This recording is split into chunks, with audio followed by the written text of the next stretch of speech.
المعروف والعطاء والمألوف غراة للملهوف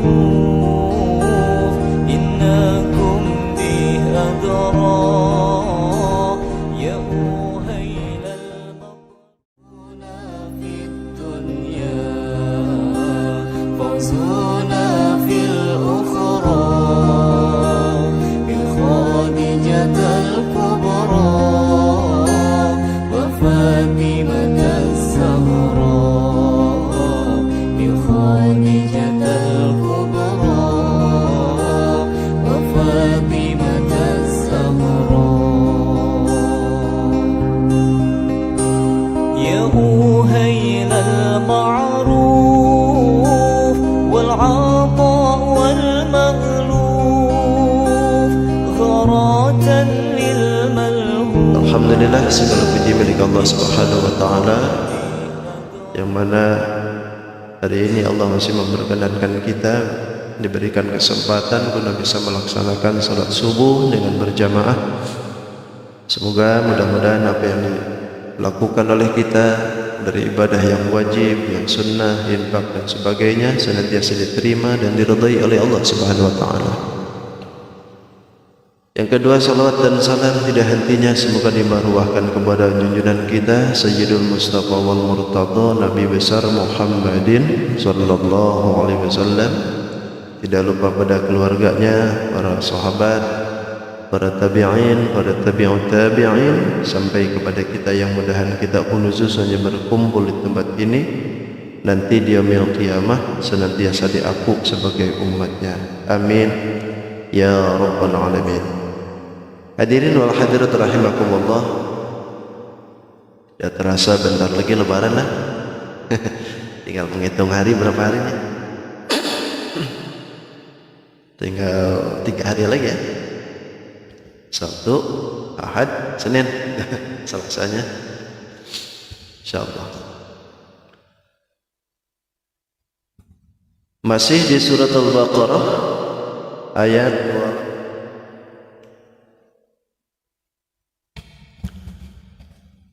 28. Sebagaimana yang disebutkan dalam ayat terakhir kemarin ya, bahwa diri manusia itu ada 3 perjanjian. Yang pertama ada perjanjian umum, yang kedua ada perjanjian antara khusus bagi Nabi, dan yang ketiga ada perjanjian ulama dengan Nabi. Sebagaimana yang disebutkan di dalam Al-Quran itu, bahwa alladzina yanquduna ahdallah min ba'di mitsaqih wa yaqta'una ma amarallah. Nah ini perjanjian-perjanjian itu kalau untuk menurut mereka orang yang kafir itu semuanya dilanggar. Perjanjian-perjanjian itu mereka sudah tahu sebetulnya. Bahkan di dalam kitab-kitab mereka itu sudah lebih dulu mereka mengetahui perjanjian itu, yaitu di mana baginda Nabi ada, baginda Nabi lahir, lalu mereka mengetahui akan sifatan-sifatan Nabi, harus iman dengan Nabi Muhammad. Di dalam kenyataan itu perjanjian itu ada 3 kan. Pertama perjanjian yang umum. Perjanjian yang umum ini sifatnya diazali, dan sebagaimana pernah dikupas bahwa manusia itu sudah janji sebetulnya ketika ditanya oleh Allah, alastu bi rabbikum, bukankah kalian tahu aku ini Tuhan kalian? Qalu, semua manusia itu ruhnya berkata, bala syahidna, kami menyaksikan. Iya, kami menyaksikan. Dan itu semua berkata, ruh-ruhnya Fir'aun sekalipun Abu Jahal, semuanya berkata. Makanya ketika datang ke dunia ditagih ketauhidan itu. Nah, itu perjanjian umum karena semuaan sudah mengakui akan ketauhidan kepada Allah. Intinya berarti harusnya tidak beriman kepada selain daripada Allah, harusnya iman ke Allah. Ada yang kedua, perjanjian Nabi, khusus dengan Nabi. Nabi berjanji ke Allah akan menyampaikan kerisalahan. Semua apa yang disampaikan oleh Allah Subhanahu wa taala disampaikan pula kepada umat. Dan itu Nabi janji. Sedikit pun tidak ada yang disembunyikan. Kan kalau Nabi itu menyembunyikan perkara dari ilmu, satu ilmu saja, maka Allah pun melaknat pasti. Maka itu perjanjian Nabi. Dan yang ketiga ada perjanjian ulama, yaitu para ulama akan berjanji tablighu ma talghuhu 'anil anbiya. Para ulama itu akan berjanji menyampaikan perkara-perkara yang didatangkan dari para nabinya. Nabinya ngajarin tuh, ulama belajar. Lalu ulama ini sudah dibebankan keilmuan, disampaikan lagi tuh ulama. Karena memang apa yang diterima oleh ulama ya harus disampaikan. Karena ulama janji dengan Nabi. Makanya apa yang terjadi di Nabi terjadi, kadang-kadang terjadi pula di ulama. Pahit di Nabi, kadang-kadang pahit juga di ulama. Manis di Nabi, manis juga di ulama. Bahkan kata Nabi, balighu anni walau ayat, sampaikanlah dariku walaupun cuma satu ayat. Atau balighu anni walau kana murrah, sampaikanlah dariku walaupun pahit rasanya. Karena memang sudah janji para ulama, mau dipenjara kah, mau dibunuh kah, terserah, yang penting sampaikan. Ketika ada sesuatu hal yang perlu disampaikan dalam hukum, ya udah sampaikan saja. Itu apapun itu risikonya. Karena memang sudah perjanjian dengan Nabi. Maka jangan salahkan ulama. Kalau ada ulama yang keras, ada ulama yang lembut, gitu kan? Itu kan beda-beda cara penyampaian itu. Tidak semuanya disamakan sama. Oh, kan Nabi kan lemah lembut. Iya Nabi. Tapi lihat di sekitar Nabi itu sahabat nggak ada yang sama. Bayangkan 124.000 sahabat, sebilangan Nabi yang diturunkan kan, sahabat Nabi itu. Ada yang menyebutkan dalam Bughyatul Murtasyidin itu sahabat Nabi itu sebilangan Nabi yang diturunkan oleh Allah, yaitu 124.000 berarti. Dari sekian 124.000 itu sama karakternya semua? Kan tidak. Apakah Nabi melarang? Nah. Bahkan dari sahabat yang 4 itu kan beda. Ada sahabat itu yang seorang tua-tuaan gitu, bijaksana, sahabat Abu Bakar. Kalau menyampaikan itu lemah lembut, Abu Bakar. Ada lagi yang jenius tapi garang, Sayyidina Ali. Jenius Sayyidina Ali. Bahkan pintu-pintu ilmu baginda Nabi itu dari Sayyidina Ali. Ana bahrul ulum wa Ali wa babuha. Aku ini lautannya ilmu, Ali ini pintunya. Dari Sayyidina Ali ini kan keluar ilmu itu. Ilmu-ilmu yang sekarang kita terima seperti nahwu sorof itu Sayyidina Ali awal. Lalu ada lagi pemimpin itu yang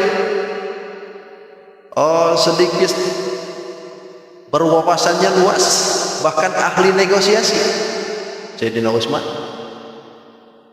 Negosiasinya luar biasa.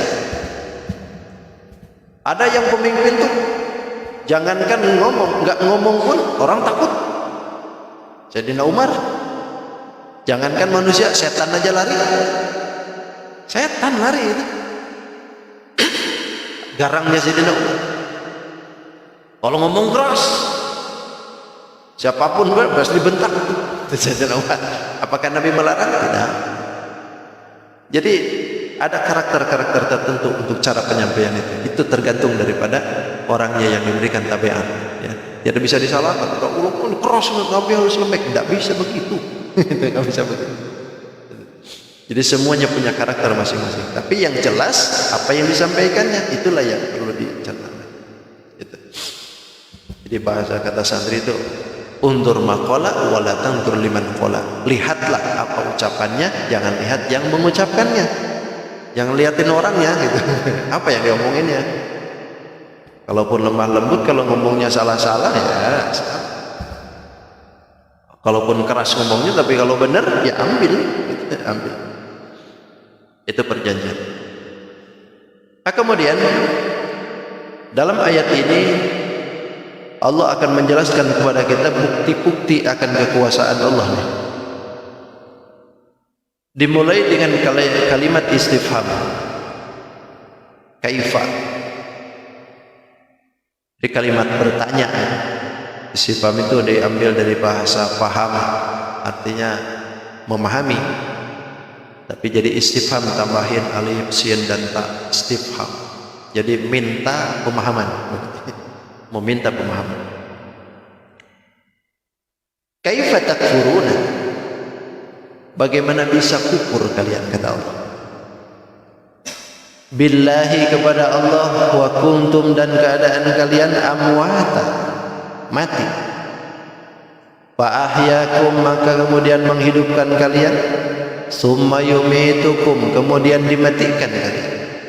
Summa yuhyikum, kemudian dihidupkan kalian. Summa ilaihi, kemudian kepada Allah turja'un, kalian dikembalikan.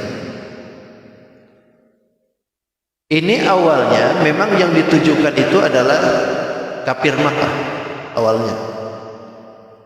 Karena yang ditujukan kaifa takfurun itu adalah kafir Makkah. Kaifa takfurun? Bagaimana bisa engkau kafir Makkah bisa kufur gitu. Tapi kan kafir Mekah sekarang sudah nggak ada yang dituju nih, matian semua.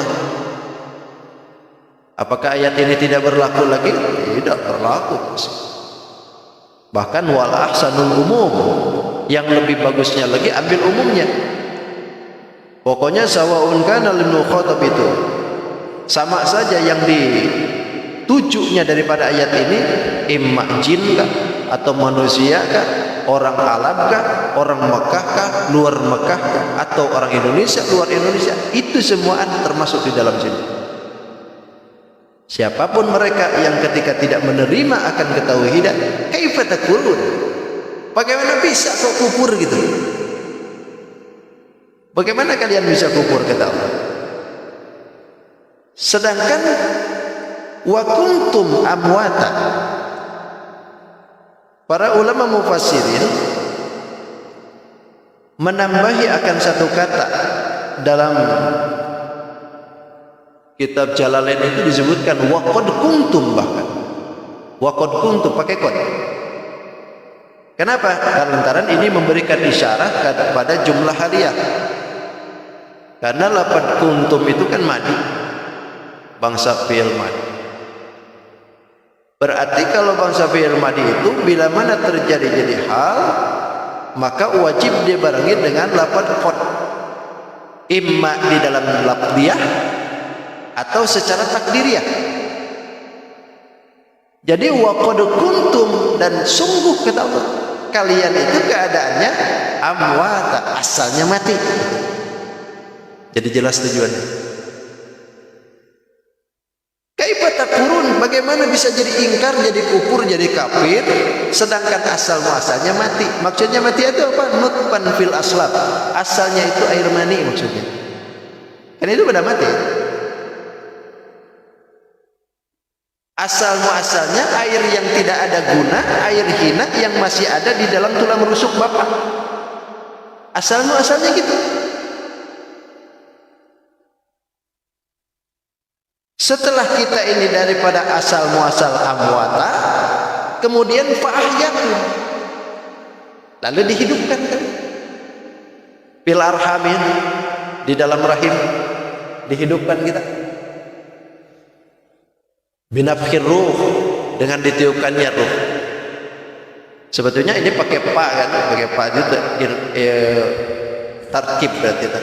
Tartib itu penyusunan. Setelah melalui proses kita ini amwata, kemudian fa'ahyakum. Fa'ahyakum ini berarti muratab, itu sebetulnya penyusunan. Dalam artian kata wa kuntum alaqatan wa kuntum mudghatan.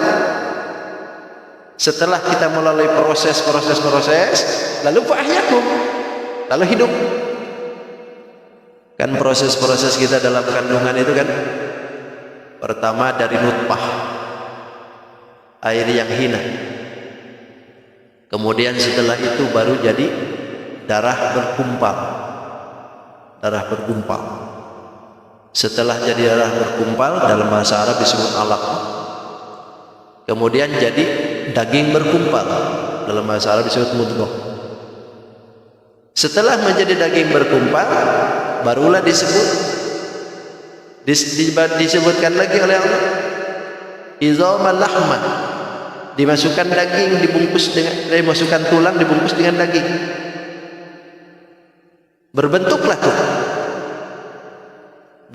bashar, manusia. Lalu kemudian ditiupkan ruh, baru hidup.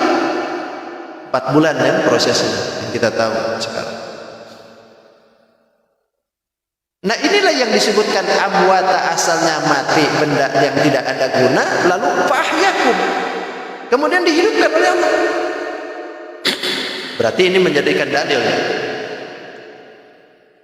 Bahkan dalam surat yang lain kan disebutkan, falyanzuril insanu mimma khuliqa mim ma'in dafiq yakhruju min baini sulbi wat tarab. Falyanzur, apakah kalian tidak berpikir?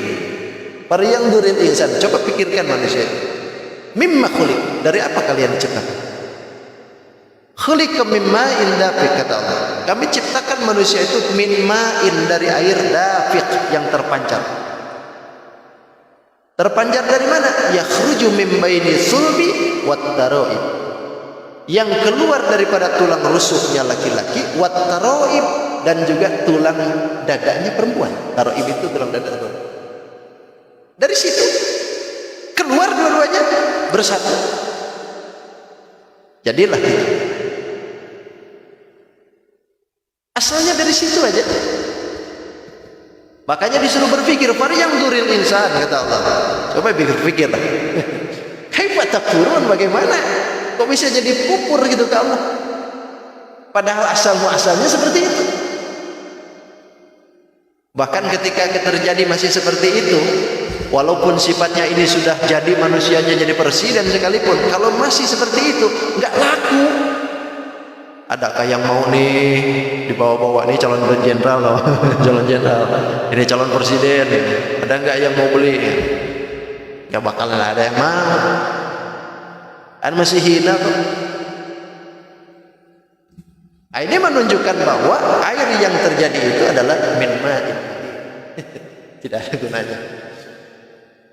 Setelah itu baru hidup. Wah, hidup kita nih. Setelah melalui proses hidup, summa yumitukum, pakai kalimat summa, berarti tarkib infisol, artinya tidak begitu langsung dari mati hidup langsung mati lagi, proses sebentar saja. Tidak, ada proses panjang.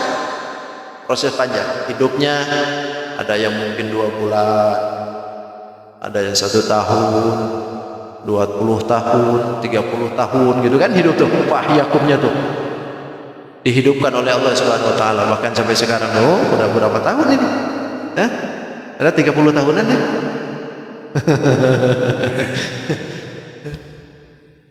Ada yang 80, ada yang 70 ya. Apa yakum diberikan oleh Allah seperti itu. Summa yumitukum, setelah proses kita ini fahyakum, summa yumitukum. Ketika sudah beres ajalnya semuaan, summa yumitukum, kemudian kami matikan. Dimatikan oleh Allah. Dengan apa? Indantihai ajalikum, dengan beresnya ajal kalian. Jadi mati itu karena ajal, bukan karena corona. Itu mati itu karena ajal. Idza jaa ajalukum la yastakhiruna sa'atan wa la yastaqdimun. Ketika ajal itu datang kepada mereka, maka sedikit pun tidak bisa dipajukan dan tidak bisa tidak diakhirkan. Seketika itu datang, sudah mati aja. Mati itu karena ajal. Cuman sebabnya mati banyak. Itu. Kalau sebabnya mati banyak. Kenapa mati? Jantung. Itu sebabnya. Nama mati? Darah tinggi. Nama mati? Corona. Gitu ya. Kenapa mati? Tertusuk jarum. tertembak, tertabrak, rosok, pleset gitu ya. Itu sebabnya saja. Adapun pada hakikatnya ajal sudah tahu. Itu. Jadi kalau misalnya belum ajal, belum beres, nggak bakalan mati. Ada orang yang berkata bahwa corona itu menyebabkan mati. Orang pakai masker selamat dari mati. Orang nggak pakai masker mati. Ini kalimat yang nggak bagus sebetulnya. Kenapa? Lantaran mati itu bukan karena masker. Ini sebabnya ya syariat. Syariat saja kita pakai masker.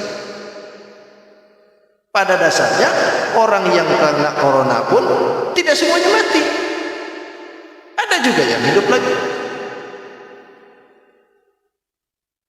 Bahkan dari sekian kematian itu kan masih banyak yang hidup kan. Kalau diukur persen itu banyakkan yang sehat kembali.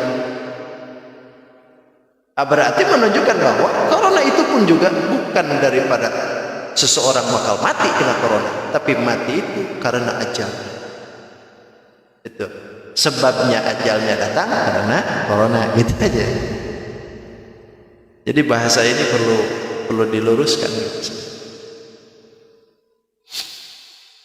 Sampai ada iklan kan? Anda pakai masker selamat dari kematian, nggak pakai masker Anda mati. Itu di TV itu ada iklan begitu. Ya salam. Seolah-olah mati itu tergantung masker gitu.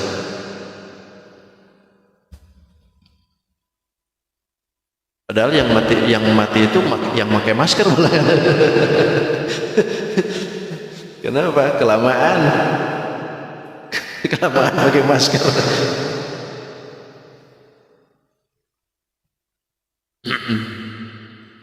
Mudah-mudahan cepat berlalu lah dari negeri kita ya, corona ini. Udah capek kita.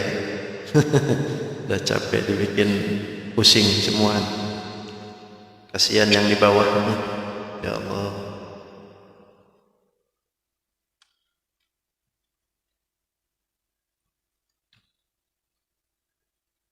Ini berarti prosesnya. Jadi summa yumitukum itu intantihai ajalikum, setelah beres aja baru datang ke kematian. Setelah mati pun juga begitu. Summa yumitukum, kemudian kami hidupkan lagi. Dihidupkan lagi kalian kata Allah. Nah ini pun juga sama, proses daripada setelah mati dengan hidup itu ada proses lain kan. Maksudnya summa yumitukum itu bil ba'si, artinya dihidupkan atau dibangkitkan dari kubur, maksudnya itu. Itu kan proses kan. Setelah mati masuk ke dalam kubur itu, langsung nanti ketika kiamat baru tuh dibangkitkan lagi semua. Kan ini lama nih proses itu. Bahkan ada yang dari dulu sampai sekarang tuh belum bangkit kan, semua kiamatnya belum semuaan. Ada yang baru, ada yang sudah ribuan tahun, ratusan tahun, puluhan bulan gitu. Itu proses. Summa yumitukum, summa yuhyikum, dihidupkan lagi. Setelah kehidupan ini, summa ilaihi, kemudian prosesnya lagi oleh Allah pakai kalimat summa ilaihi, kemudian kepada Allah lah turja'un, kalian akan dikembalikan. Apa maksudnya? Setelah proses kita ini dihidupkan lagi, kemudian dimatikan, kemudian dihidupkan lagi, setelah dihidupkan di alam kubur dengan pembalasan kita apa yang dilakukan, itu kan proses lagi.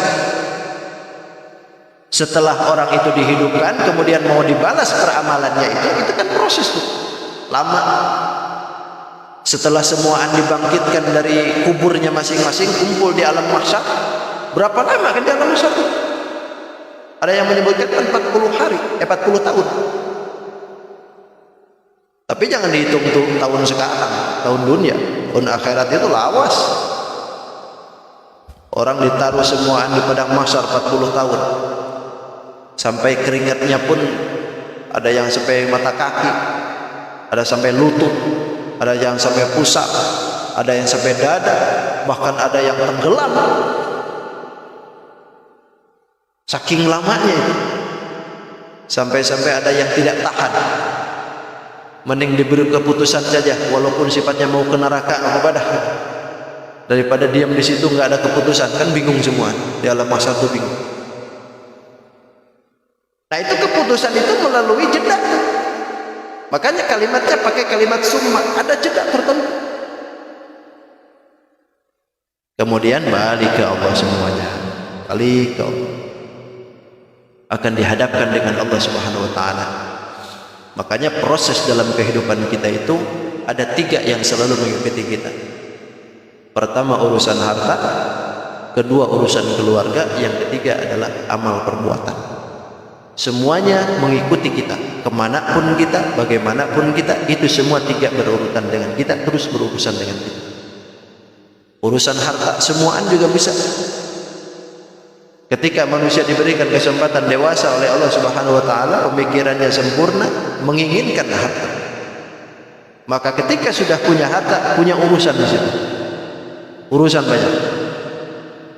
Punya motor. Motor kalau sudah jalan perlu bensin. Urusan. Udah perlu bensin, lama kelamaan oli juga urusan lagi.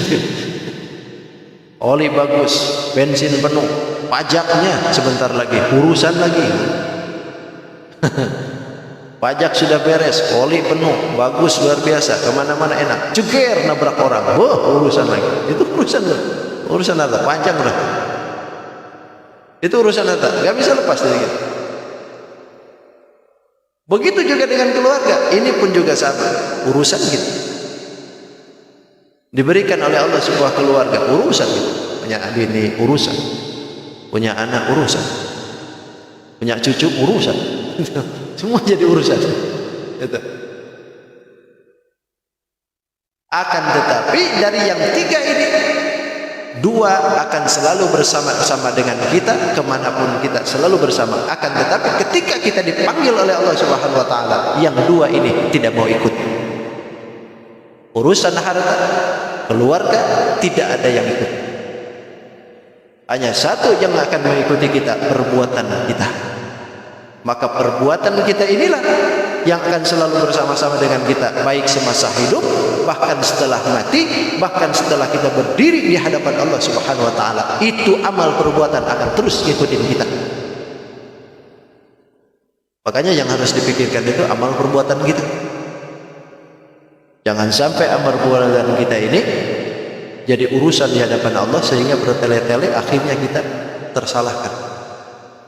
Wa may ya'mal mithqala dzarratin khairan yarah wa may ya'mal mithqala dzarratin syarran yarah. Baik dan buruknya apa yang sudah dilakukan dalam perbuatan kita, yarahu, semuanya akan ditampakkan oleh Allah. Makanya inilah yang perlu dikhawatirkan oleh kita itu. Ketika balik ke Allah Subhanahu wa taala, amal perbuatan kita nih. Amal perbuatan kita. Kalau harta sudah jelas, gak bakalan ada yang dibawa. Jangankan dibawa mobil sama motor ya, hatta celana dalam aja. Celana dalam ketinggalan. Ada yang tahu, kata bininya, anu bang, celana dalamnya ketinggalan dibawa. Kalau memang itu baru 2 hari 3 hari, gali lagi, cabut dulu. Saking gak ada harganya, cabut dulu, prosotin. Apalagi cincin gitu, dibawa cincin. Tapi ada pulang yang dikubur bang, bawa motor, bawa TV, bawa kulkas, bawa HP, bawa palu segala, bawa gergaji, bawa duit, aduh luar biasa katanya. Ditanya ngapain itu dibawa? Anu bang, buat dia nanti selamanya di sana, biar bisa nonton TV.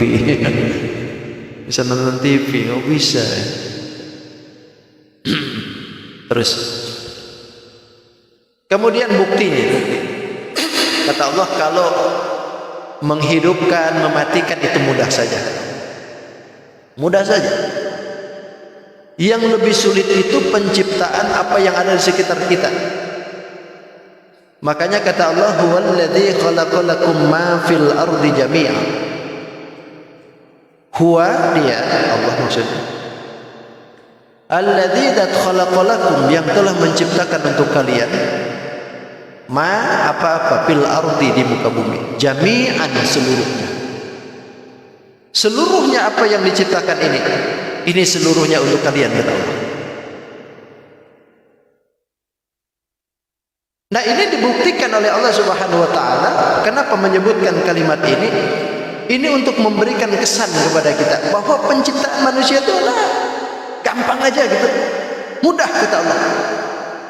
Yang lebih sulit itu penciptaan langit, bumi ini.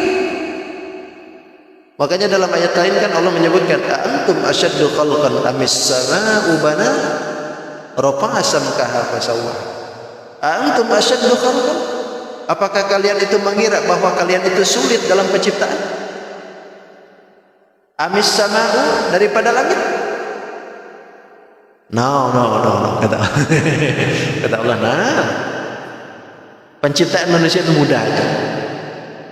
Penciptaan bumi dan langit ini loh yang harus diciptakan itu, yang perlu dipikirkan gitu. Yang mana kita tahu setelah Allah Subhanahu wa taala menciptakan bumi yang sedemikian rumitnya ini, lalu kita diam di dalamnya. Setelah kita diam di dalamnya, lalu kita mengaku bahwa kita ini lebih cerdas, lebih baik, lebih bagus daripada Allah. Coba di mana letaknya kita? Bahkan apa yang ditemukan oleh manusia itu merasa bahwa itu lebih hebat daripada penciptaan Tuhan. Sampai ada yang sombong kan, ini kapal besar terbesar di dunia, gak bakalan tenggelam, sampai Tuhan sekalipun gak bakal bisa tenggelamkan. Siapa itu? Titanic. Bosnya Titanic ngomong, sampai Tuhan saja nggak bakalan mampu menenggelamkan ini kapal. Baru berlayar satu kali, jeger, nabrak gunung es, ngerebek, hanyut semua, nggak tersisa. Cuman si Ros aja yang tersisa satu.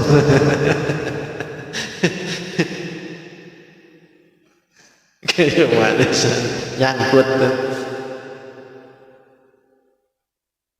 Emang dipikir apa yang diciptakan mereka itu lebih hebat? Enggak, kata Allah. Itu mah sedikit saja.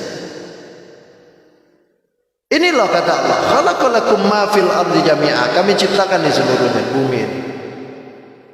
Bahkan disebutkan bumi ini kan asalnya dengan langit itu nyatu, nggak seperti sekarang terpisah. Sebagaimana yang disebutkan, awalam yarul ladina kafaru. Apakah orang kafir itu tidak memikirkan atau melihat bahwasanya inna samawati wal ardh kanata ratqan, langit dan bumi itu keduanya ratqan, asalnya nyatu. Kemudian oleh Allah Subhanahu wa taala fafataknahuma, dipisahkan keduanya. Bahkan waja'alna minal ma'i kulla syai'in hayy, kami jadikan segala sesuatu itu dari air. Segala yang hidup itu dari air. Semuanya diciptakan dari situ, kata Allah. Kita dari air kan? Tumbuh-tumbuhan dari air, semuaan dari air. Bahkan aras pun juga dari air. Langit pun juga dari air. Dan bumi pun juga dari air asal. Jadi semua Allah ciptakan itu dari air. Makanya pantas Nabi menyebutkan ketika ada yang nanya, ketika mau berangkat ke medan perang, Nabi ada yang nanya di jalannya. Kalau bahasa kita tuh, tuan dari mana mau ke mana? Kata Nabi, aku dari air mau ke air. Itu. Sahabat bingung, ya Rasulullah kenapa berbohong? Kenapa tidak engkau sebutkan dari Madinah mau nyerang ke Mekah gitu? Siapa yang bohong, kata Nabi? Saya enggak berbohong. Ya memang betul, kita ini minal ma'i ila ma'i, dari air mau ke air kan gitu. Jadi Nabi itu menyebutkan asal muasalnya kita. Nah, itu bentuk daripada kehebatan Nabi. Bahasa pun juga tidak terkecoh. Kenapa Nabi bilang begitu? Karena kalau seandainya Nabi menyebutkan kami dari Madinah, siapa tahu ini intel kan? Intelnya kafir gitu. Nanti disampaikan kedatangan mukminin ini, jadi ketahuan akhirnya.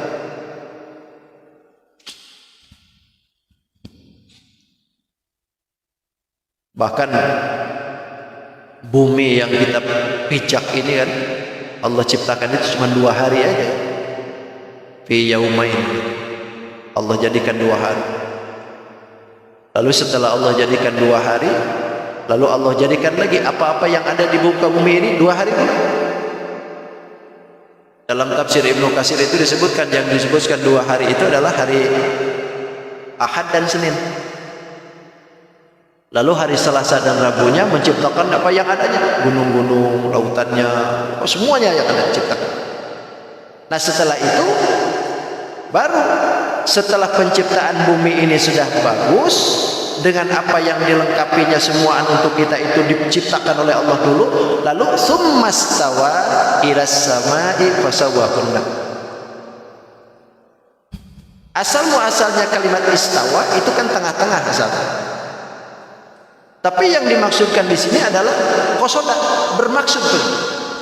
Setelah penciptaan bumi ini beres, lalu summastawa, kemudian Allah berkehendak ilas samai, kepada langit.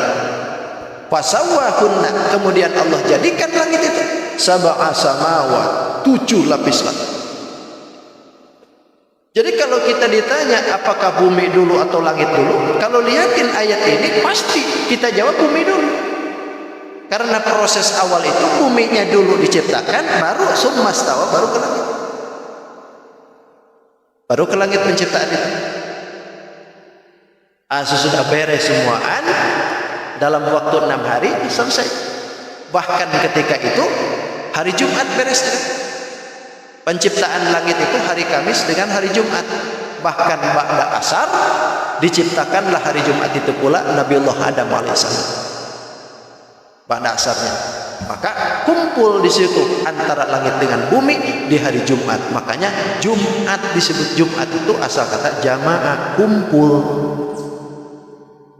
Jadi kumpulnya langit dengan bumi di hari Jumat. Asalnya bisa. Wa huwa bikulli syai'in alim, dan Allah terhadap segala sesuatu alimun, maha mengetahui. Mujmilan wa mufassilan, secara global kah, terperinci kah, Allah tahu semuanya. Allah kuasa semuanya. Itu.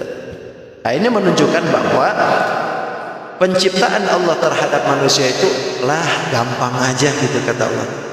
Yang sulit itu manusia ini penciptaan semuanya. Kenapa Allah tidak membuat bumi ini sekaligus saja gitu? Mesti ada 2 hari, 4 hari, sampai 6 hari. Satu masa bertahap. Tidak bisakah Allah ciptakan kun fayakun gitu? Bisa saja sebetulnya. Mampu Allah. Tapi kenapa Allah berikan seperti itu? Itu memberikan pelajaran kepada kita bahwa segala sesuatu itu jangan buru-buru. Itu. Jangan terburu-buru, karena sifat terburu-buru itu bukan sifat Tuhan, sifat kita. Kalau terburu-buru itu, makanya memberikan pesan kepada kita jangan terburu-buru apa-apa. Ini kan buru-buru bang, itu mau ke kantor buru-buru, makan buru-buru, minum buru-buru, bawa motor buru-buru, nikah buru-buru. Nah, semua buru-buru aja deh. Itu manusia tuh. Cukup sudah, terima kasih. Mudah-mudahan apa yang disampaikan bermanfaat. InsyaAllah kita ketemu lagi setelah lebaran. InsyaAllah. Adallah ya kumasmain. Assalamualaikum warahmatullahi wabarakatuh. Allahumma salli wa sallim ala sayyidina rasulillahi ajma'in. Bismillahirrahmanirrahim. Assalatu wassalamu ala asyrafil anbiya'i wal mursalin sayyidina wa maulana Muhammadin al-amin. Allahumma rabbi anfa'na bima 'allamtana. Rabbi alimna alladhi yanfa'una, Rabbi faqihna wa faqih ahlana wa qurbatin lana fi dinina. Tawassalna bi ta'alimin, tawassalna bi ta'alimin, anta rizqana al-wasi'a wa anta rizqul amanah. Rabbana atina fid dunya hasanah fil akhirati hasanah wa qina adzaban nar. Walhamdulillahi rabbil alamin. Taqabbalallahu minkum. Subhanakallahumma wa bihamdika asyhadu an la ilaha illa anta astaghfiruka wa atubu ilaik. Alhamdulillah ma syabbal huda wa haba wa ma takallama tid'un fil hasya taraha wa hina man badrullah gishya'an lahu tawarraqa subuhu fi kafayya wa antasabaha